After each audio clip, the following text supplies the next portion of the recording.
there are evidence that Hindu soldiers were found fighting on the side of the Israeli Defense Forces, killing Palestinians. And they think that now they can have this power to destabilize the world.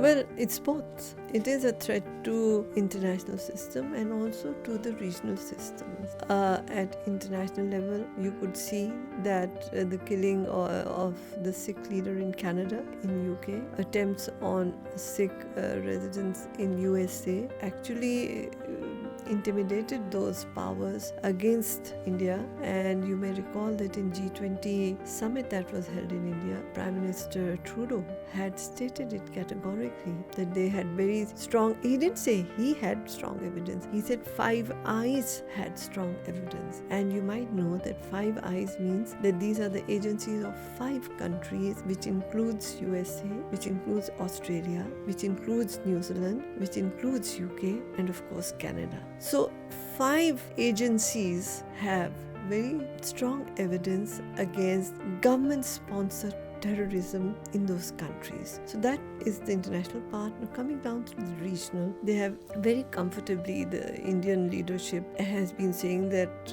ghus ke marenge. They will enter our territories and they will do killings. Now that is blatant audacity. Just because India is member of Quad, which is a 4-member security organization, including Japan, Australia, USA and India, that doesn't give it a license to kill, doesn't give it license to be a rogue state. They are actually collaborating with Israelis. It seems that the Hindutva agenda is blending in well with the Zionist agenda. And now there are evidence that Hindu soldiers were found fighting on the side of the Israeli Defense Forces, killing Palestinians. And they think that now they can have this power to destabilize the world, but actually India is destabilizing itself. The India that the British had romanticized does not exist anymore. There is no secular India. It is a Hindutva India. And if India has to be for the Hindus, then all its charm and its rich culture, which was given to it by the Mughal Empire, by Muslim empires before that, will be taken away, and they will have very little to show for themselves.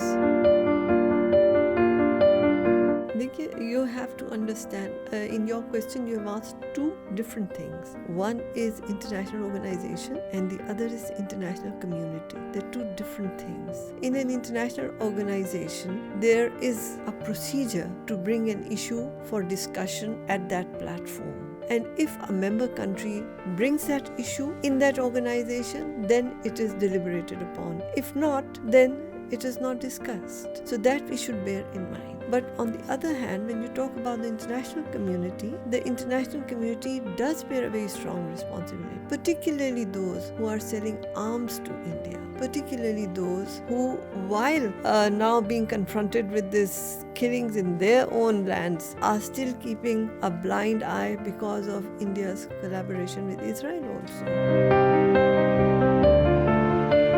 And in my view, India is heading towards implosion because with this Hindutva agenda, with this discrimination against minorities and marginalized population, you can see that Mr. Modi in his recent elections realized that Muslim votes matter, and he cannot ignore them and kill them and abuse them and tell them to leave India just because of their faith. They have been there for thousands of years. They have a right to live, whether they're Muslims or Christians or Jains or Dalits or whoever it may be. You know about the recent rape of a doctor, a lady doctor, how they're treating women. So if this Hindutva agenda continues, India is likely to implode. So they have to be very careful that if they are setting fire in their neighborhood, the fire will come to them too.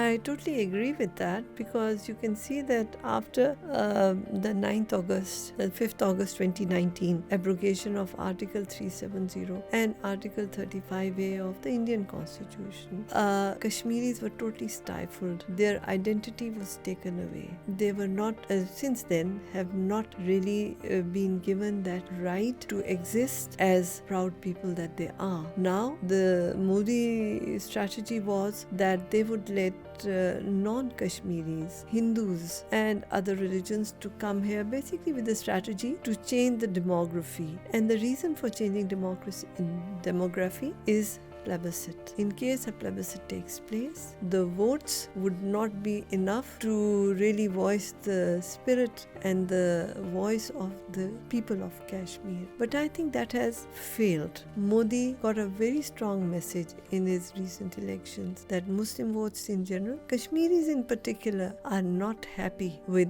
the way this government is implementing its policies, and he has failed badly. I think they themselves are, creating their problems bigger.